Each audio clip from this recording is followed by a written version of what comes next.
The Senate held a hearing to address the current issue facing airports in the country. Daniel Manalastas has the full details. Various problems hounding the airports in the Philippines were tackled during the Senate Committee on Public Services hearing, like this one in NAIA. Escalator in NAIA 3 was busted. Pumunta po ako family vacation to New Zealand. Sira ulit. The government assured to do something about these problems. What we did is we are buying locally, made in China nga lang po, pero it's going to work.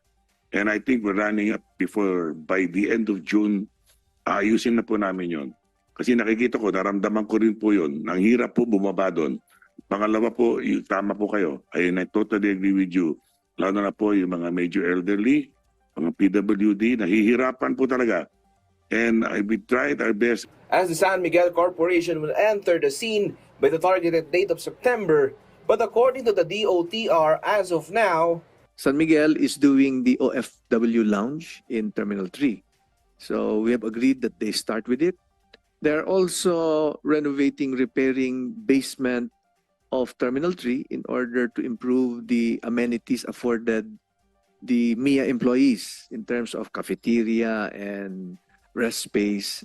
senators also brought up the problems of some airports in the provinces like in Cagayan de Oro. Maputik yung mga banyo, putik, gabing putik.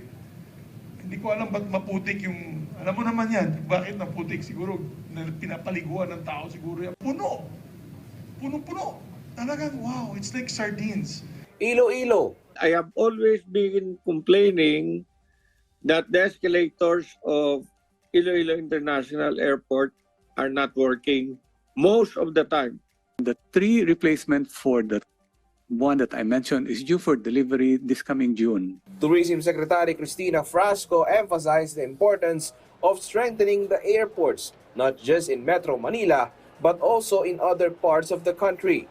We would emphasize, however, the necessity not only of focusing on our airports here in Metro Manila, but rather growing our secondary gateways in Cebu, Davao, Bohol, Laguindingan, and other areas in the Philippines which have great potential to become international gateways themselves. This also includes Puerto Princesa in Palawan. It is expected that senators will continue its probe on the issue in the coming days.